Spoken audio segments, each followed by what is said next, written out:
you have to keep pouring into yourself so Yeah. you can go from the overflow. Because when you're not pouring into yourself, you're running dry all the time.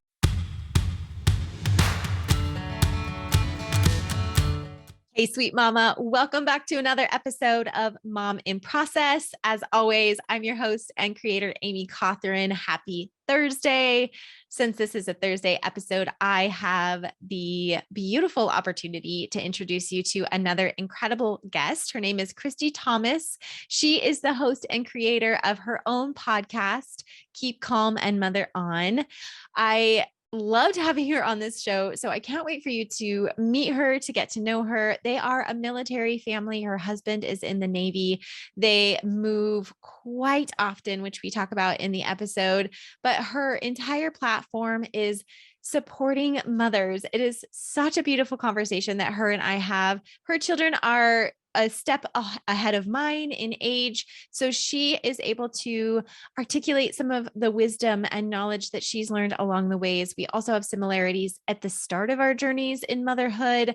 But she's also, just a little step ahead of me in really being able to embrace this fluidity idea of motherhood and knowing that it's always changing and we're always growing and it's not perfect by any means. I mean, she is at a place right now where she can laugh about the pitfalls, laugh about the struggles, and understand that there was a purpose and a point behind all of them. We talk about ways to find grace to squash the hot mess mom culture. We talk about building communities, especially for a military family standpoint, how she's been able to do that. We talk about mindset. We talk about growth. We talk about all of the beautiful aspects of motherhood and the things that she has learned along the way. So definitely grab a cozy beverage for this one, sweet mama, and join us in this conversational journey. Hi, Christy. Welcome to the show. Thank you so much for coming on today. Thanks. I'm happy to be here. This is fun. Yes, I'm so excited to dive into the conversation with a fellow full-time mama. So before we dive in, do you want to just take like a hot second or a couple minutes and introduce yourself? Yeah, my name is Christy Thomas. I'm the mom of 3 amazing kids. I'm married to my college sweetheart who happens to be in the Navy. He's a submarine officer. And we're just kind of living this wild ride, moving very often and building community as we go. Mm-hmm. So how many times have you moved? We recently completed move number 10. Oh my goodness. In how many years? My kids that are in 18. My kids that are 14 and 15 have moved 7 times, and my 9-year-old has moved 5 times. Oh my goodness. I have not had anybody on, which I'm so excited you're here to have to dive into this conversation a little bit, but I haven't had any military moms on, military mom families. So yeah. Can you talk about that a little bit? Like, I'm sure that there is so much more to talk about than our podcast can dive into, but can you touch on a little bit of it? It's a practice in being flexible, which isn't what I was built for, but it's what I've learned how to be. We met in college and he had already agreed to be in the Navy through the ROTC program. So I didn't really know what that meant because we both grew up in Michigan and there's not a lot of Navy around. And so we both jumped in, and it takes a lot of communication and a lot of practice being honest with each other. But overall, it's been a good experience, but he's been gone probably about half of the time I've been raising kids. So that's also like a big thing. That's why I started my podcast, was that I wanted a space to practice being me and to make connections and to broaden those connections, because we had just moved again and I was feeling lonely, and I knew that there was community on the internet, because there really is. Yes. Did you feel like you had something to share too? Like, did you feel like you had a knowledge to share or speak about, or was it really like, I wanted to build a community, or was it in the context of like, I want to help somebody? So I wanted to help the mom that I had been when I had younger kids. Mm. So I started my motherhood journey by flying cross country at 36 weeks pregnant with my first. Oh my goodness. And then being there for about 5 weeks because she was a week late, and giving birth to my first kid, and then having a whole new house in a whole new town to figure out at the same time. So I've always just wanted to make sure that moms know that they're really not alone. And that was a big part of why I started my podcast. Is that when you started your journey being home too, right? When your first was born? Yep.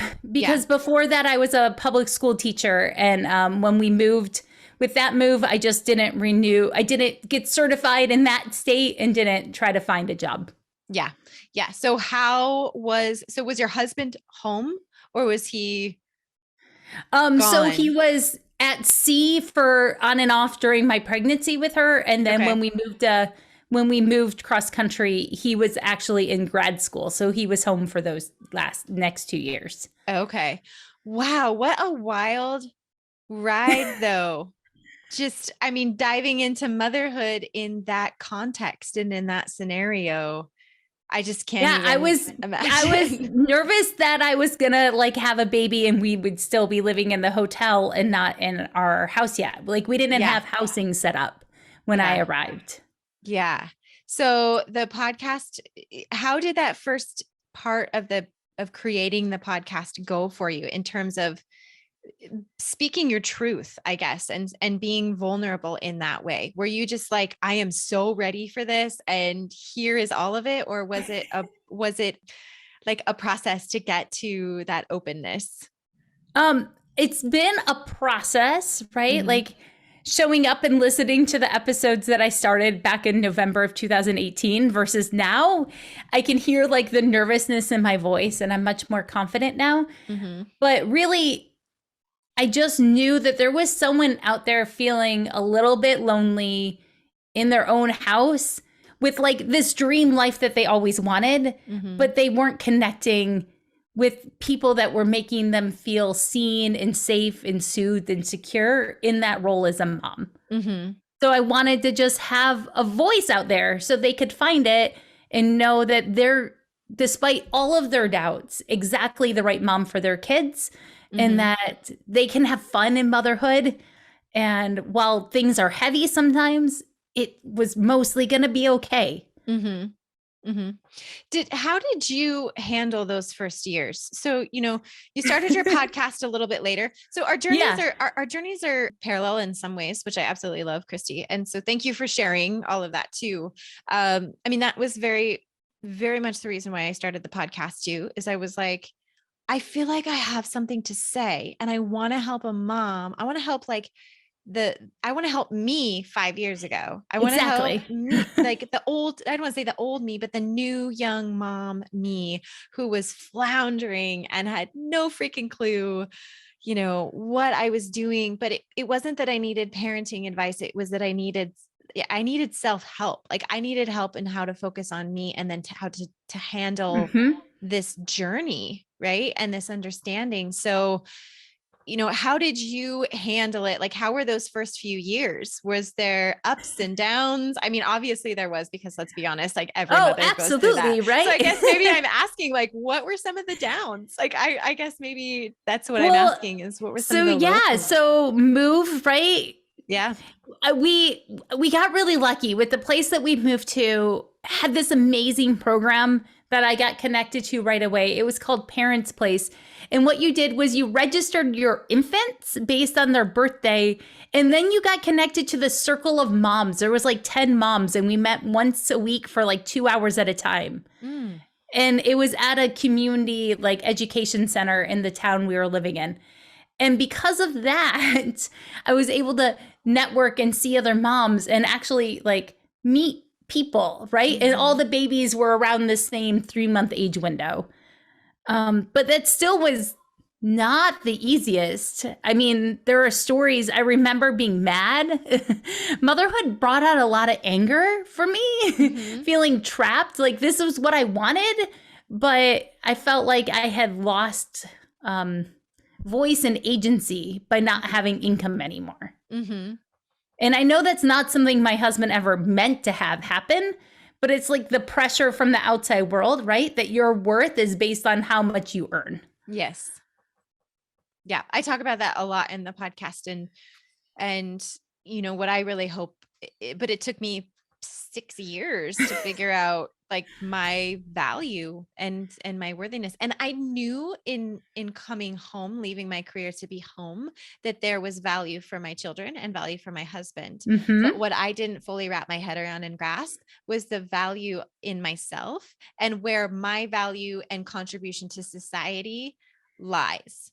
And Yes. yes, I felt like what I was doing was the best thing for my children. Yes, I felt like it was the best thing for my family, but I personally didn't feel valued. I personally didn't feel like what I was projecting and participating in society was worthy enough. So it took a while to wrap my head It around takes, that. yeah. And I think it's something, I would be surprised if there's not a mom that hasn't struggled with that Yeah. makes the transition to being home. Mhm. In whatever that journey looks like, that it's really hard. We live in a really productivity based society right now, right? It's the patriarchy or capitalism, whatever you want to call it. Mhm. There's a lot of talk about it right now, that go, go, go, not being able to separate who you are from what you do. Mhm. And early in motherhood, so we had that one kid, get pregnant. My daughters are 18 months apart. So we have 2 kids in the 2 years we're living there. And then we move again when my oldest turned 2, and we start all over again, right? Mhm. And have to make the new circle of friendship and find new people and find new ways to fill your time, right? Like every Mhm. stage of motherhood is like, how do I love the kids that are in front of me right now? Mhm. And how do I love this life in this pace? Like there are some days with teenagers, I'm like, man, I really miss those days of babies going to bed at 7 p.m. Yeah. Yes. I just talked to my friend Nicole. She's the mother of a large family. They have 8 children. And she said, I'm just going to be really honest that nobody warned me that teenagers talk at night. They want to chat at nighttime. Yes, they And do. I'm They are like, most oh no. talkative Yeah. at like 10 p.m. Yes. When the world is shutting down, they're like, I'm ready. I'm ready to open up and have this conversation. And you're so tired, I imagine. So, Mhm. so I want to go back to the community, like building the community aspect of that, because I'm putting myself in the position of a mom who's also in a situation of moving around a lot. Mhm. And how did you find your sense of community in those moments? And if you weren't able to do that, what advice would you give to moms in that position right now? So I'm in that spot right now of building new community because we just Yeah. moved in December and we've been here about 4 months. And so that community is built by small, brave acts. I love that. I, when it was little kids, the easiest way was like blasting text messages or finding social media mom groups and saying, hey, does anyone want to go to this park? That was before I was nervous about like who else was reading it, right? The internet felt a little bit safer and smaller. Mm-hmm. But now it's still the same way. When you meet someone, it's just being bold enough to know that there's a chance that they're as lonely as you are. Because while we all look like we have these full lives, we're not as connected as we think we are to other people. Mm-hmm. And so just being bold enough to ask, like, do you want to meet for a walk? Do you want to go for coffee? Do you want to get the kids together? You can come to my house for cookies. Mm-hmm. Whatever is your thing, just be the one to do the asking. Mm-hmm. There's going to be somebody that wants to say yes, even if they've lived in that town for like their whole life. Yeah. And I think that can I add to that, Christy? I want to Yeah, add to that please. a little bit. It takes, in my opinion, it does take getting off social media and maybe getting out of the house a little bit, like to give yourself the opportunity to get out and go to like the free library, the story time, or even if you run into a mom at the grocery store, and just have a quick little laugh about your kids both having a temper tantrum or something, just any little opportunity that you're Those given, real just connections. yes. And then taking that, just like you said, that big, bold, brave step, one step further. I have one of my listeners, she's also part of my mentor program, and she met one of her now really close friends because she sold something on Marketplace, and they connected.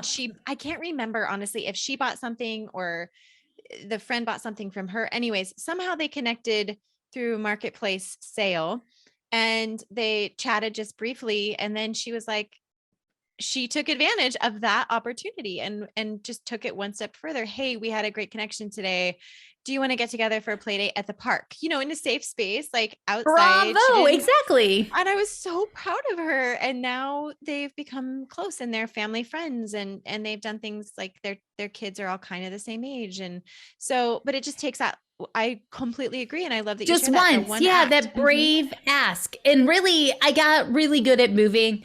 And so what I did was we made business cards that just say like our family's information on it, with my cell phone, because that's the number that never changes, our email address, and then the names of our kids, and then not their full birthday, but their month and their year, so that when someone else tries to contact me, they're like, oh yeah, your oldest was the kid that my kid connected with. Oh, that's a So good they had idea. a framework. So it's just a business card that I had printed, and it's like, here you go. Here's our information. But can I have yours too? Because just giving the business card wasn't super successful, right? Like sharing my information. I needed to really connect with them and get their information so I could reach out, be like, hey, we're going here. We're going to story time, or we're going to go for this hike. Do you want to come?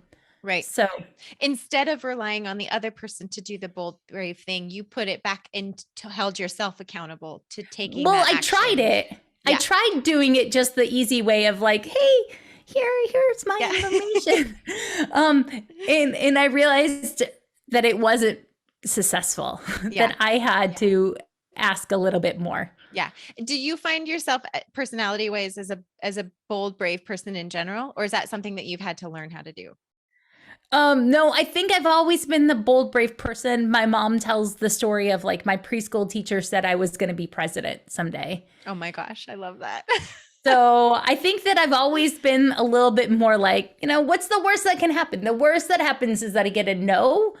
And because it's a stranger and not someone I really love yet, it's not going to crush me.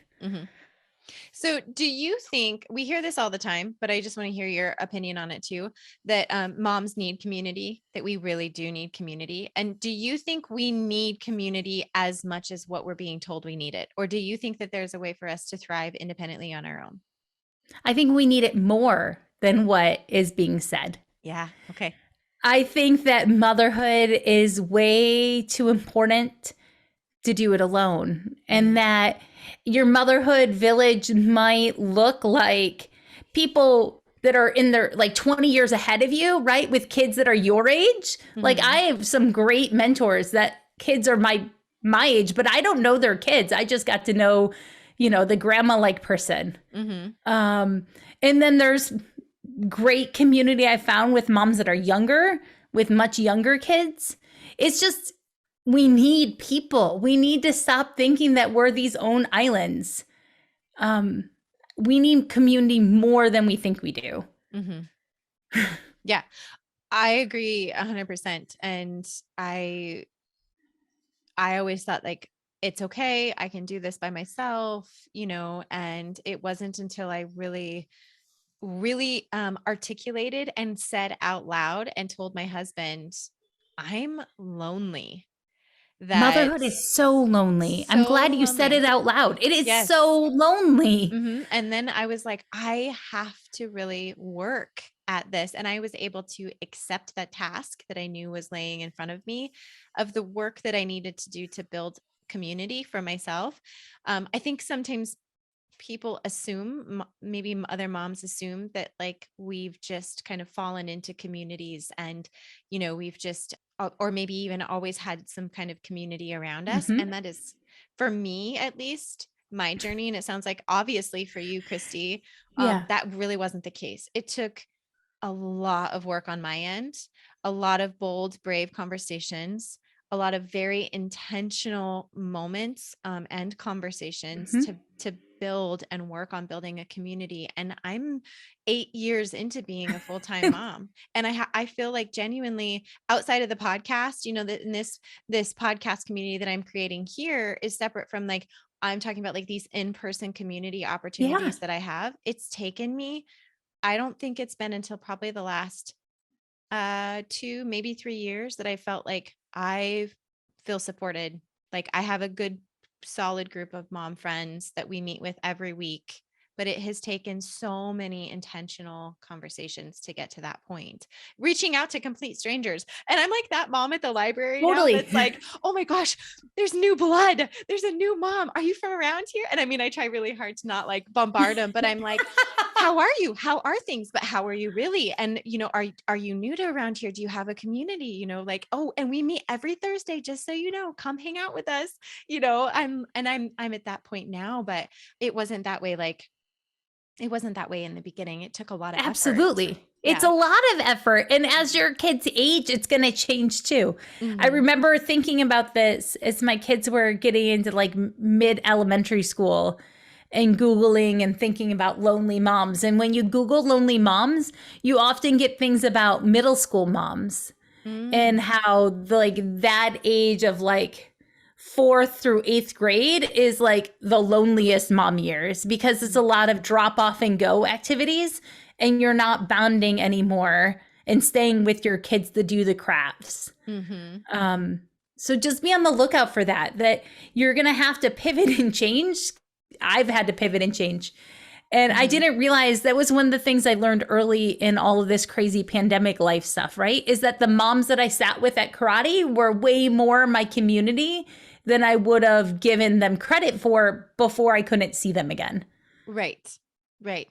Yeah. Isn't it interesting that level of also kind of going back to what we were saying before, that level of admitting that we're lonely? Like how many of us are unwilling to admit that we're lonely? And why is that? Or, I mean, did you find yourself in that position? Was it easy for you to admit that? Or were you like, I don't know what's No, going and I on? think it's a constant struggle, Yeah. even Okay. now, right? Mm-hmm. Like, I think it's easy to oscillate back into loneliness and be like, oh, wait, that's why I'm feeling this way. Like, I'm Mm-hmm. missing connection. I'm Mm-hmm. missing connection either with myself, like, I've been too busy that I've forgotten to slow down and to take a deep breath and connect with myself, Mm-hmm. or I'm lonely for just adult time with my husband, or even now that my kids are so busy, I'm lonely for like one on one time with them that Mm-hmm. we're moving in concentric circles.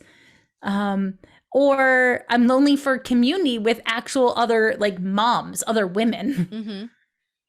Yeah. So how do you find, I'm going to shift the conversation a little bit because you Yeah. brought up something really interesting. One of the things that we didn't talk about is that your children were homeschooled for many years, Yes. and now they're transitioning into public school. The two oldest, you had told me before we Hmm. started recording, they're transitioning into public school. The youngest is still home. So Yep. we're also a homeschool family. And so in those moments of young kids being at home and or homeschooling, how do Hmm. you find those moments of breath for yourself and battling the loneliness where you haven't found connection with yourself? Let's dive into that a little bit. It's realizing that you are a wonderful and whole person with curiosity and talents and gifts. And that when you're able to slow down and nourish yourself, right? Like I think that we're all just kind of complicated houseplants Mm-hmm. and we need to nourish ourselves. That's so I have this image of like when I pause and I take a deep breath and I put my hand on my heart, it's like fertilizer for my whole self that I'm feeling better. I'm going to grow stronger in myself. But also I do it with the chaos of the kids around me, right? Like my husband's been gone with various deployments and different things for about half of my motherhood time. So when I'm taking care of myself to connect with myself, there's probably Legos at my feet. And it's not like I'm paying a lot of money for babysitters to make that Mm-hmm. happen. Mm-hmm. You just embrace it in that moment. with I the make kids there too. it. So I made a checklist early on of like, okay, these are the things that make me feel alive. If I want to feel joy when my head hits the pillow at night, what do I need to do? Like, I need to exercise. I really like art. So I need to draw something or play with color somehow. Mm-hmm. And then I needed to make sure I laughed. So even if it was just watching a ridiculous YouTube video of like a cat jumping because it saw a cucumber, Mm-hmm. whatever it was, there were like 4 things. Oh, I needed to read because I'm passionately curious. Like I needed to find something to learn. Mm-hmm. So those 4 things, if I could do those, I knew I was slowing down enough to connect to myself. And then I added breathing in because I noticed that while I was doing all of those, I was still clenching my jaw. And so like noticing tension when I didn't necessarily need to be tense. Mm-hmm. How did you learn about these? How did you learn about this checklist? Did you just do a lot of personal assessment and becoming self-aware over time, or did you do some studies or? So I just read a lot. And then one of my big homeschool mentors would be Julie Bogart, and she runs Brave Writer. And back in 2016, she was doing a whole bunch of live videos on this app that doesn't exist anymore called Periscope. And she would talk about what it means to be an awesome adult. And from there, I really just dug deep into I read the book Big Magic, and I read the book Play by Dr. Stuart Brown. And I would say between Julie's talks and those 2 books, I really kind of crafted, my girls were like 6 and 7 at the time. And so I really crafted what it meant for me to have play in my day. And that's what helps me slow down. Mm-hmm. Can you dive into that a little bit? Play in your day. It is something absolutely total transparency. And I think I've shared this on the podcast too. I suck at. I genuinely like need to work. I mean, I shouldn't talk about myself in this way. First of all, I should say, like, I should reword that and say, it is something I have to be very intentional with. It is not something that comes naturally to me.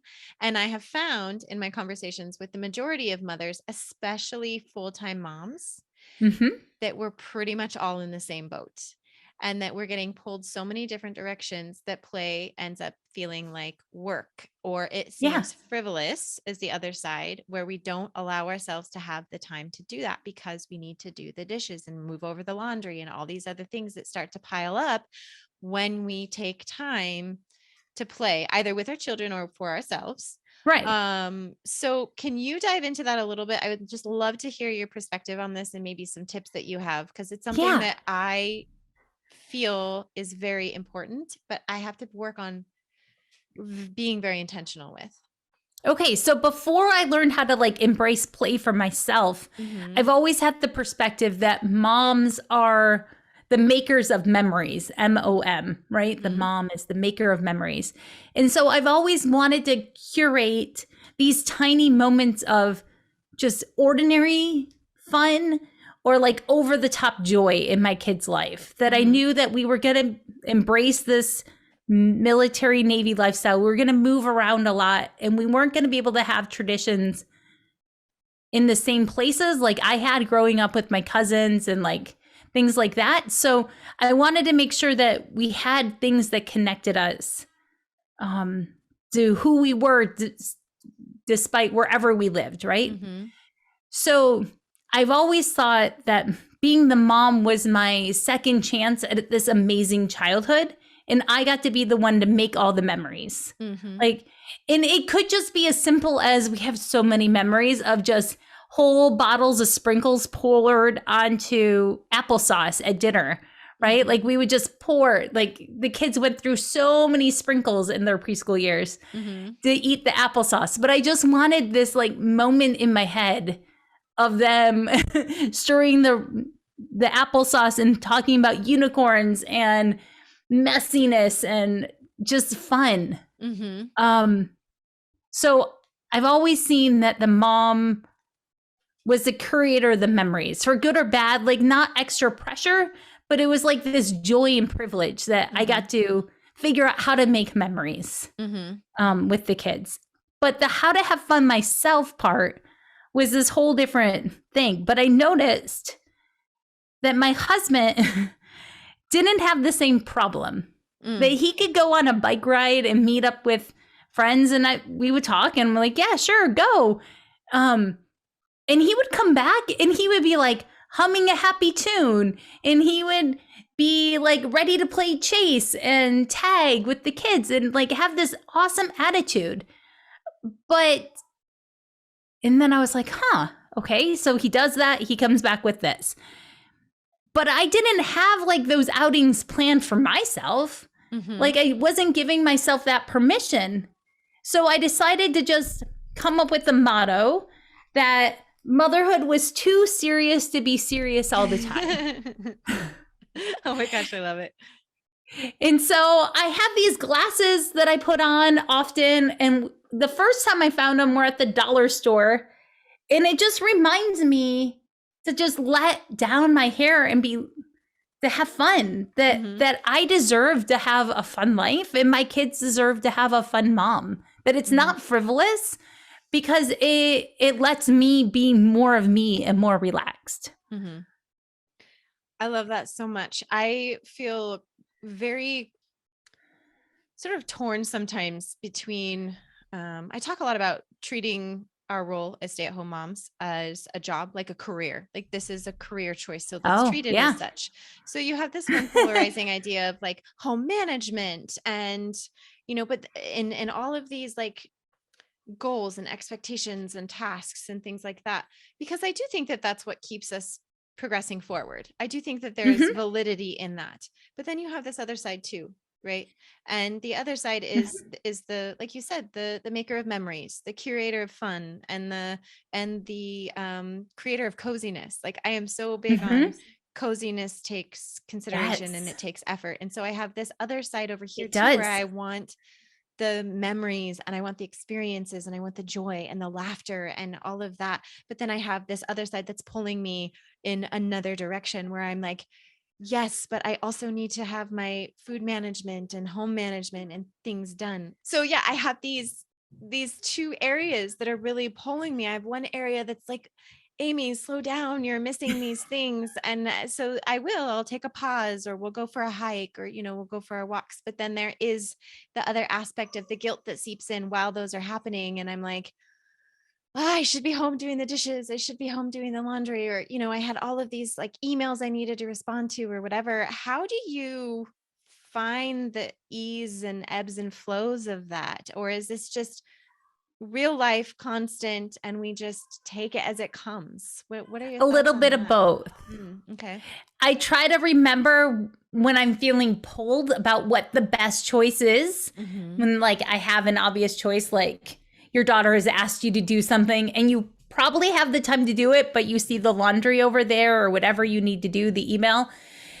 And I try to really reframe of what is 80-year-old me gonna want to remember. The 80-year-old me is probably going to want the memory of playing with my kids more than caring about the folded laundry or the work email that I sent on time. Yeah. That person, unless it's like a legally binding contract, it's not that serious. Yeah. So, but I want the memories. I want to be able to sit on the porch when I'm 80 and 90 years old and flash back through this amazing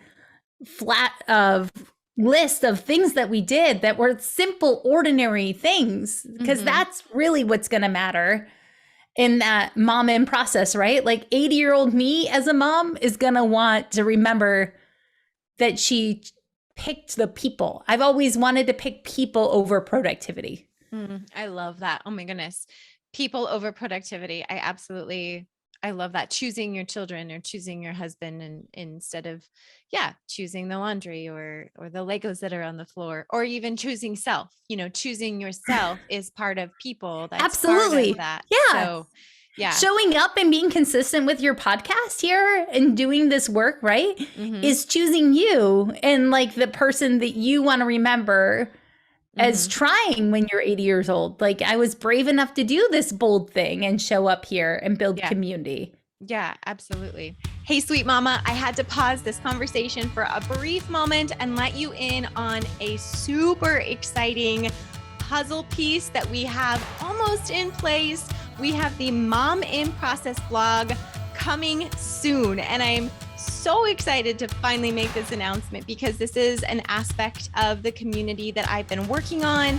This is an aspect of the community that I have dreamed about and been wanting to put out there and share with you guys. So it is coming very, very soon. It is official. It's going to happen. So stay tuned for this next piece of content. We will make sure to share it with you guys as soon as it's out and as soon as it's available. We will continue to put blog posts up and to notify you when these blog posts get posted. This is an opportunity for us to take the conversations a step further, to expand the conversation in the written word, not just in the podcast, an opportunity to share these articles with each other, share these articles with other mamas, and expand this community even further. So with that being said, with the big announcement being said, oh my goodness, I'm just so excited that we're even talking about it. With that being said, like I told you, we will be sure to notify you when it is officially posted, up and ready and live. So let's get back to the show. Oh my gosh, I love it. This is why I have those new, have you seen them?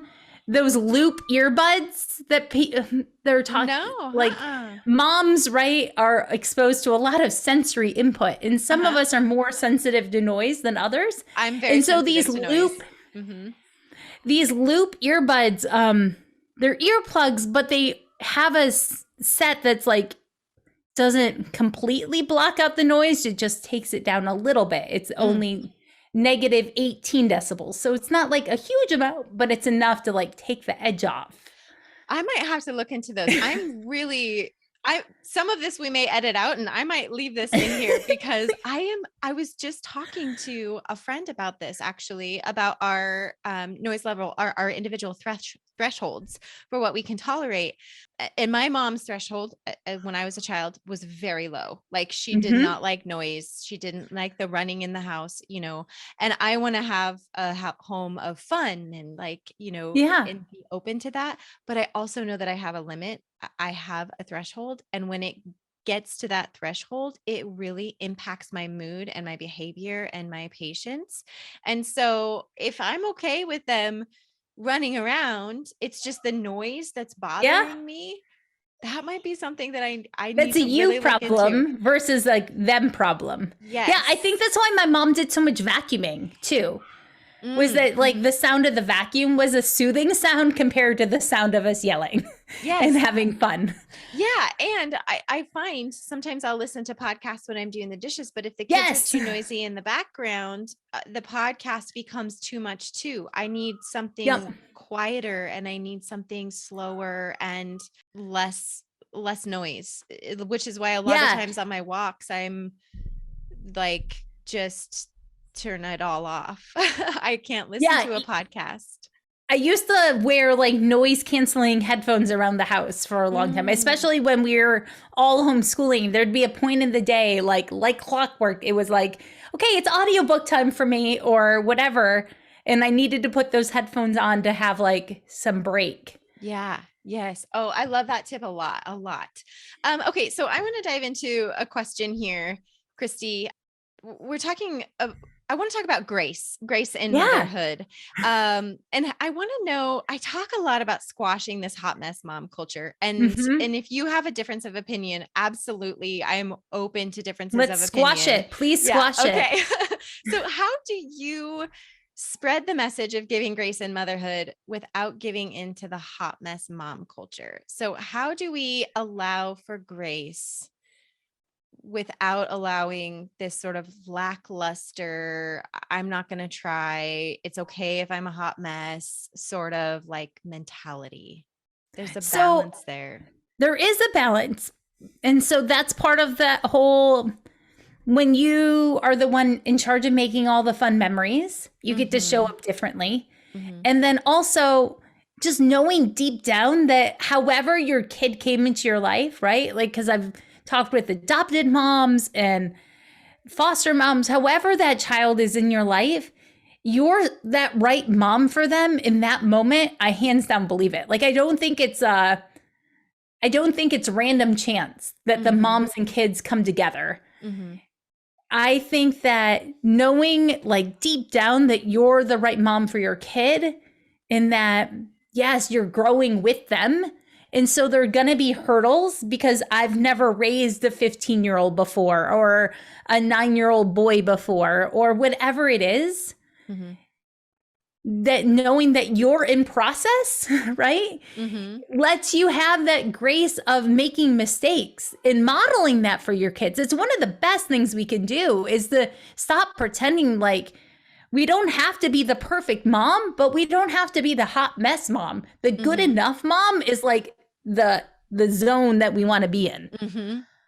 Yes, I love that. Do you think, in my opinion, I think that the grace comes when we are making the effort, which is the good enough mom. The good enough mom is trying. The good enough mom is taking the step forward or doing the bold thing to build community or, you know, doing the best to get the dishes done after breakfast time. Maybe lunch didn't happen because you moved right into the afternoon playtime, you know? So to me, the grace comes for myself when I give grace to myself, like, I did my best today because I tried.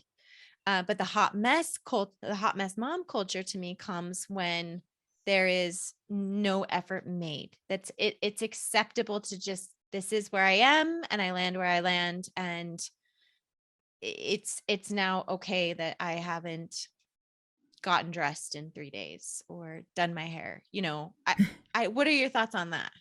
I think that when we run into the hot mess culture, we've forgotten that we have power and control of our own lives. It's that whole awesome adult thing that Julie Bogart really drilled into me early in my homeschooling years, right? It's you're the adult, like not in a bad way, but like you get to decide if you're going to let everyone have ice cream for dinner. Like, yes, you can choose not wash your hair for 3 days, whatever. Like, but you get to decide in the moment. You're the one with all the power. You're the grown up. So embrace the fact that you actually have so much agency that you can't even decide what to do. It's not that you're a hot mess. It's that you're overwhelmed and you just decide that you don't know what to do. So you're stuck in this place of sloth. And because we've made it seem glamorous to be a hot mess. Like, I don't know why that is, but you are in your own, did you ever read those adventure books, right? Where you get to choose your path along the way. Adventure. Yeah, exactly. Yes, like we are literally writing our own adventure books every single day. So just take a step. And if you end up like going down backwards and go backwards for a couple steps, that's okay. It's better than being apathetic. Yeah. Yeah. Just show up. Yeah. I love that. And it's really a fine line to talk about. It's really a touchy subject to talk about the hot mess mom culture because, you know, so many people feel like the hot mess mom culture makes me feel normal. It makes me feel like I'm just like all the other moms, that it's okay if there isn't perfection. And I absolutely 100% get on no board perfect with that. moms. Team, yes. No perfect moms. Yes, absolutely. And then I just go back to, but is this serving you? You know, is this sort of activity or action or lack of action maybe serving you? And are you content? Because a lot of the times when you're seeking this validation, right, it usually means that you're not okay. And you need to do some work in other areas. Or just even, and by work, I don't mean that to sound heavy, but it just means like, maybe we need to talk to somebody about it. Maybe we need to journal about it. Maybe we need absolutely to take a breath, like, and do some breath work, like you talk about in your podcast. Maybe you need to call a friend and just sob in a car and be honest with someone. Yes, absolutely. I think I have resentment towards the hot mess mom culture because I was that mom. I was the hot mess mom. And I was like, this is okay. This is totally normal. And it was not serving me. And I felt like garbage. I felt like shit. And Oh yeah. I wasn't treating my children the way I wanted to treat them. And so there is like some resentment. And I've talked about that before, where it's like, I was that mom, and I'm sort of resentful to the culture around that because it wasn't serving me or my family. So I love that you. So I think it developed a little bit. How old are your kids, Amy? Remind me. Yeah. So 8, 6, and 2. So I think that the hot mess culture developed a little bit like around the age of my 9-year-old. Like it started to spin up then, like with the ages. I don't remember it even being an option, right? For when I had kids, my oldest were 15 and 14 and were in those younger mom ages. It was more like be the Pinterest perfect mom was the pressure. The hot mess mom culture wasn't quite generated yet. So that's how I ended up in the good enough mom, because I was never going to be a Pinterest perfect mom. Yeah. Okay. That makes sense for sure. But I remember the Pinterest, like when Gracie was like early, yeah, newborn, that is so insightful because I remember that pressure, to be, okay. So let's dive into that, because I had this image in my mind of being like the perfect homemaker. Right? Oh yeah. The perfect wife and the perfect mom, with all of the perfect crafts and all of the, very much. Yes. And it was crafts that were like driven, based on how they looked at the end versus how your kid enjoyed doing it. Yeah, exactly. So how do you find the balance? Like, what do you call yourself? Let me ask that. Do you call yourself homemaker, stay-at-home mom, full-time mom? Do you title it? Do you have a label? Just me. Yeah. Okay. Yeah. Yes. I don't know if I kind of never, I don't ever know what to say anymore, especially now that we're transitioning with like 2 kids in public school. And when, like I used to say, oh, I'm a homeschooler, like we're a military family. We move around a lot. So we've chosen to homeschool. But because after that, I don't know. Like now I get to say like, oh, I'm a podcaster. I claim that often. Yeah. Isn't that interesting? So when I had first started out, I had this idea of homemaking as kind of my vision for myself. And I threw myself into that. And like that picture, Pinterest perfect way was like what I was striving for. That was my expectation for myself. Did you try to bake bread? Did you wear aprons and have color coded schedules? I still kind of do a little bit. Like I bake the bread. I do bake the bread on occasion, not a lot. Okay. And I wear the apron just because I have my nice sweater, my merchandise sweatshirts on, and they're new. And so I've started wearing aprons again. But it's interesting because not the color coded schedules. I didn't do that. I dabbled in that with like the kids' markers, like just trying to color code it that way. But it's so interesting having this conversation, because what I was finding is none of that was me. So like I had tried all of that, and some of it landed and stuck and some of it didn't. So I've talked about that openly on the podcast too. Like I'm a little bit country, I'm a little bit hippie, but I also like to dress up, and I also like to, wear my sweatpants. Like I'm not like one thing. So trying to fit me, who I am, which sounds like same with you, Christy, to fit who I am into this box, to label it and to call it something, it just doesn't work. Like, do I love essential oils? Absolutely. Do I go all out and like make my own soap? No, I don't. Do I love baking bread and pies on occasion? Absolutely. Do I love making dinner all the time? No, but I do it. I am not a great meal prepper planner. Like I'm a little bit of everything. A little bit. Yeah. All rolled into one. Now I've got the Meredith. I've got that song stuck in my head. Yes. Yeah. Yeah. It is really interesting though, having that conversation with like the expectations that we have on being like the homemaker or the homeschool mom or the stay-at-home mom, and what those titles and those labels have for ourselves. So, when you started out as a full-time mom and being home with your babies, did you have an expectation and a vision for what you thought it would look like and feel like? Well, yeah, I was going to be like June Cleaver, but like the 2006 version. Right. I had a private blog, right, that I updated with photos way too often during nap time of like all the things that my amazing baby, she's gifted, right? Like she's the most amazing ever. Look at her. Yeah.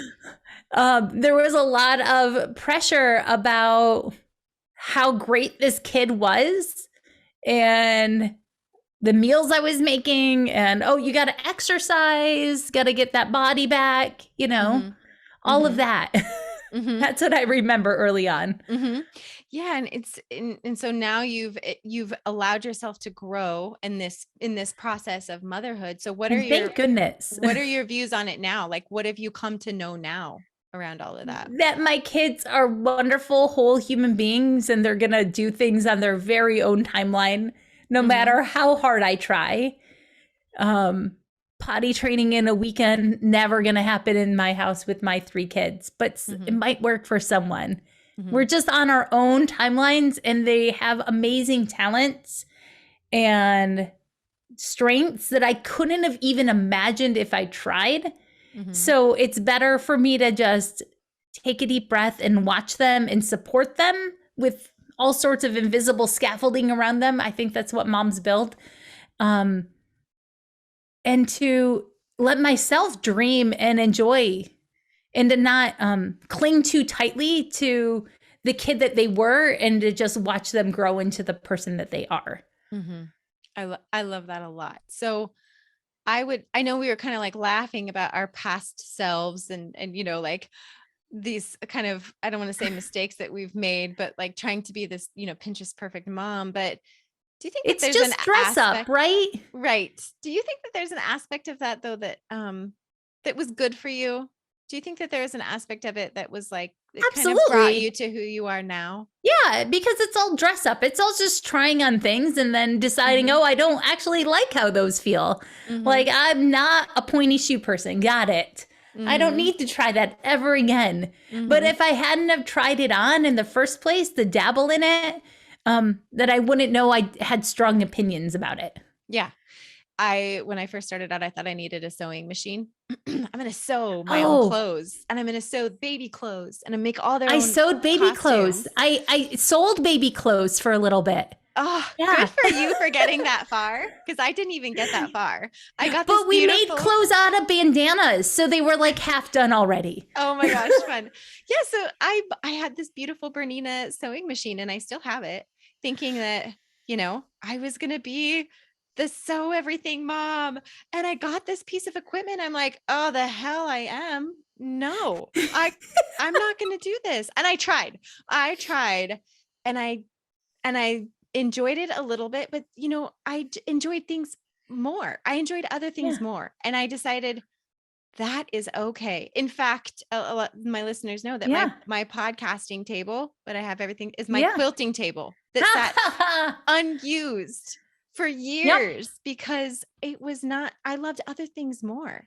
And so when I hear new moms to staying at home, or just new moms in general, with all these expectations and all these things they want to try and all these things I want to do, you know, my biggest thing is take time for yourself. Okay. Just make sure that you are doing these things that you enjoy, but try all the things, do all the things and see what happens. Don't do it because you're trying to have perfection behind it, but try all the things. I mean, that's the way I look at it, because I'm kind of the same with you, Christy. Is like, I look back and I'm like, oh my goodness, the things that I thought I could do or should do is like a big pressure, you know? Yeah. And you know, unless you try it on, unless you actually try, you're never going to know. Like you might actually be the next Picasso, right? Or Mary Cassatt. But if you never let yourself pick up the paintbrush and try, and you only just focus on making your kids doing it, that's the thing that's always triggered me, is whatever I'm so curiously pushing my kids into, like, I really want my kids to do this. Well, it's probably because I want to do it, but I haven't given myself permission to try something like that yet. Like I see it's frivolous for me, but they have their long life with them. So they could maybe get really good at it. Right. Yeah. Yeah. Oh, I So love that. it could be piano lessons, it could be drawing, it could be, baking a pie. Turns out I am not a pie baking mom. But my neighbor is a great pie baking mom. Mhm. So when we lived in Georgia, my neighbor would take my middle kid who loves baking pies and bake all the pies with her. And Mhm. I'm so thankful. Yes. Yeah, that goes back to like that community and saying yes and allowing for those opportunities outside of the house. I love that. So, who are some of the people that you look up to? I know you talked about Julie Bogart, but who are Hmm. some of the other role models or people that you've looked up to in your life? Both of my grandmothers for Mm, different reasons. My one grandmother had 8 kids, and it was just a wild ride always at her house. mhm, Um, and so I looked at her as like this openness to life and this energy of having all these people around and how to manage it. I don't know if she always enjoyed it, is the energy I got from her. mhm, And so her influence on me was to like slow down and enjoy all the people you're with a little bit more. mm, Um, and then my other grandmother, she went back to school in her 40s and became a middle school teacher. She had a second career when my dad was in middle school. And so that influence of like, oh, she did it. She pivoted. Like if she can pivot way back then, it seems so far, right? mhm, To have your grandmother try something new. But if she was bold enough to do something new in her life in her 40s, then why can't I? And mhm, so she's always been a good example for me of trying new things. mhm. And it sounds like you're willing to try new things quite frequently. I mean, if you guys are moving as constantly as you are, and how do you fit in your podcast and in your on your platform? You talk a lot about movement, and you've talked about a Yeah. lot about running, and you were doing yoga. And can you talk about Hmm. that a little bit and how that's influenced you? So I found there was a season in my life back in 2016, up until this Christmas when I had an injury, that I was running at least a mile every single day. Hmm. And I did it for about 2,000 days before I had an injury. And it started as a way to connect with my husband while he was traveling and living in a different state. And in that process of moving for just 1 mile a day, would run. Um, it wasn't too much to do, so it would take under 15 minutes on a bad day, and it just gave me that space of one, a sensory break, and two, it allowed me to notice and appreciate my body and connect with it in a way that wasn't like about judging it. Mm, And in July of 2015, I had a missed miscarriage. mm, And so there was a lot of like needing to reconnect with myself and to like the body I had because mhm, because that experience was really hard. mhm. So when you say you were running with your husband, was it like because if he wasn't there, were you talking on the phone while you ran, or Oh how did yeah. you do that? So we used an app and connected with each other and sent photos of our runs and Oh, selfies cool. and Okay. acted like teenagers Oh my gosh, that's so cute. and Okay. posed, right? Yeah. Okay. That is so creative. I love that you were able to do that. So, whose idea was that? He saw someone wearing a shirt on a bike ride he was on. He's a big cyclist, and it talked about like a running streak. And so then he Googled it and he's like, hey, there's this thing. There's this Running Streak Association of America. And if you run for 365 days in a row, you can join it. Uh-huh. Like, let's try it. Oh, And so so I outstreaked him oh, that's because amazing. he Two couldn't keep it up once he got back to a submarine. 2000 days. That is a lot. I interviewed Libby Delana, and she is the author of Do Walk, and she Yes. is a huge proponent of walking every single day. And I'm just so Yes. inspired by the consistency and the tenacity to see something through like that, and for yourself. And it was running. Some days it was like running very slowly around a playground, right? Like because of the modern technology we have in our phones, like it can track you. You can do 50 laps around a playground and get a mile while your kids are playing. Yes, the other parents will side eye you like, what the heck is she doing? Running in small, tight circles. But that's how you let yourself be yourself again. And that was a big part of that process for me. Because I ran, it was like 5.5 years.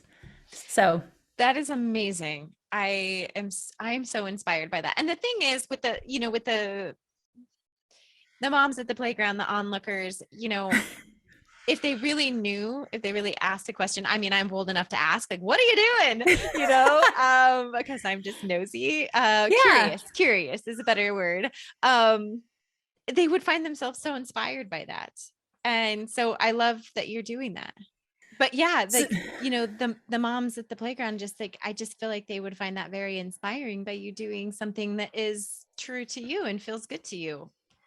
It felt really good. It allowed me to figure out at least one thing that was going to go right that day because of me.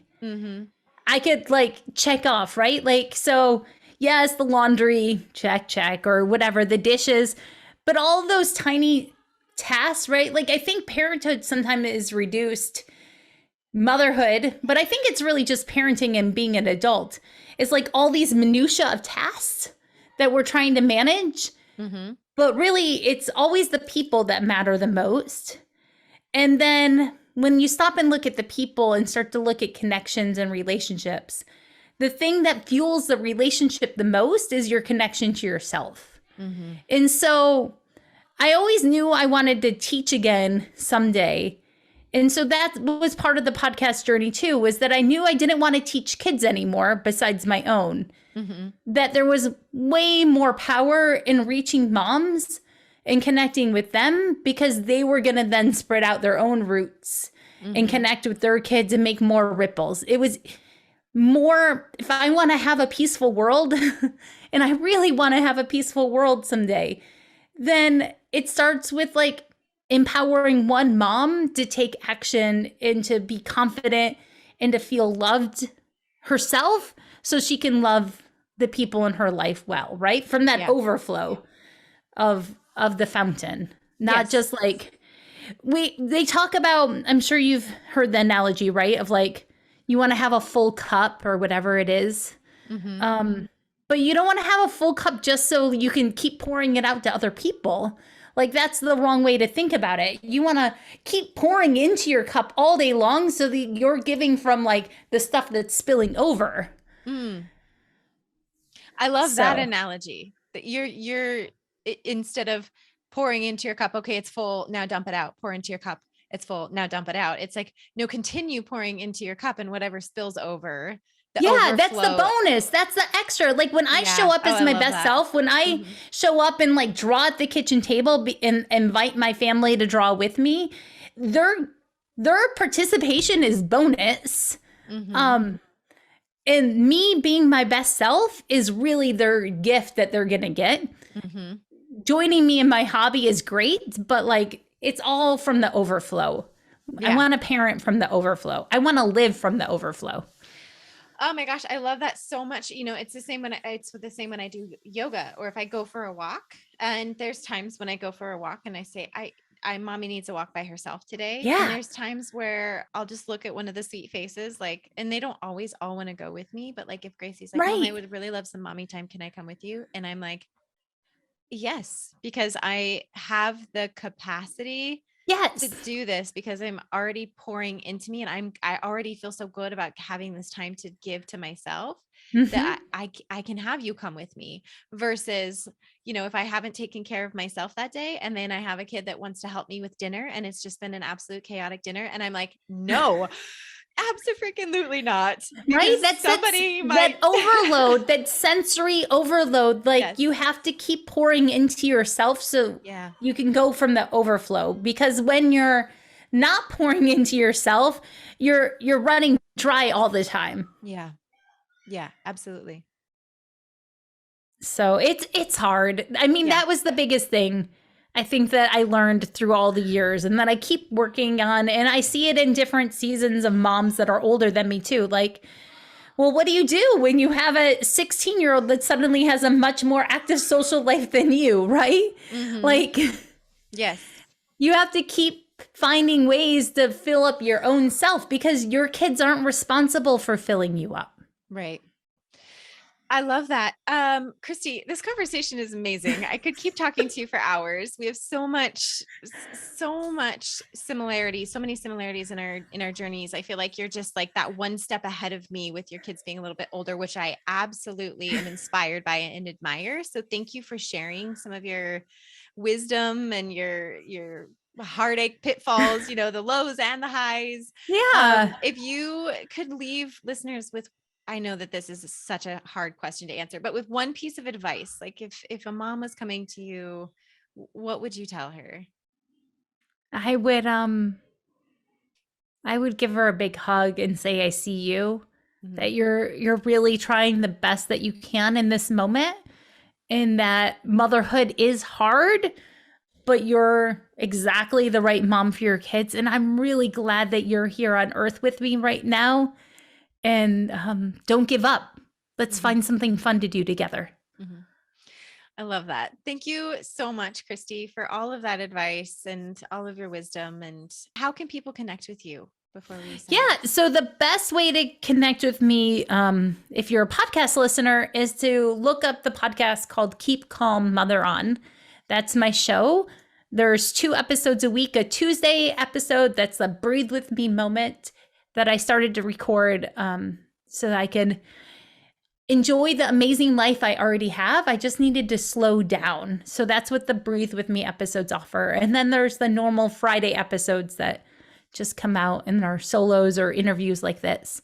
Mhm. And then, or they could follow me on Instagram. And it's probably best if you put that handle in the show notes because it's Everyday Runner Christy, but there's some underscores in there. Yeah. So, Yep. I'll put all of that in the show notes so people can connect with you and utilize your podcast. I love what you're doing with your podcast too, with the breathwork aspect of it. And I just think that that's such an amazing tool for moms. It's such an amazing resource that we can utilize and continue to go back to instead of like listen to it one time and you're done and move on. It's like, nope, I can go back to this every single day throughout the entire week if I need to. absolutely. And there are different breath work for like, there's an SOS one where I walk you through splashing water on your face or washing your hands at the kitchen sink. There's moments because in the worst moments of parenting, I'm holding my breath and I'm not relaxed and in the moment. Mhm. And so it takes a lot of practice to be in the moment and to be in that spot of love with an open, soft heart. Mhm. And that's what the Breathe With Me has let me practice. I love that. Thank you so much, Christy, for sharing all of that. Thank you for inviting me here. This is a fun conversation. I know. It is. It's so nice to connect with, other like-minded women and just know that like we're not crazy, we're not alone, we're all in this together and we all just want to help each other grow and thrive and share the wins, share the losses, share all of it because it doesn't matter how we got to this point and it's just that we're here and how do we do this? How do we mother our children? How do we build up these communities? And we do it by supporting each other and being open in having these conversations. So thank you so much. Yeah. Thank you for inviting me. Thank you. All right. We'll talk to you soon, Christy. Thank you. Yep. Bye. All right, bye.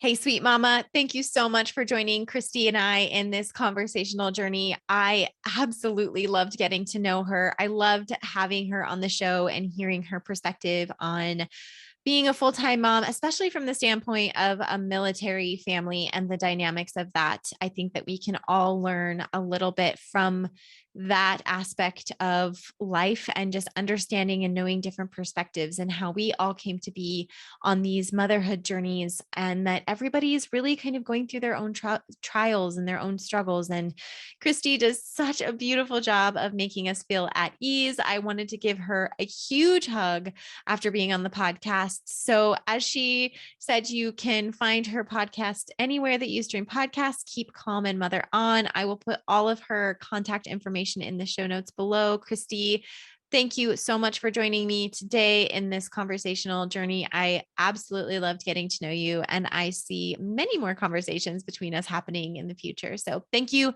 so much for coming on today. And to all of my amazing listeners, thank you so much for joining me. I look forward to talking to you all again very soon.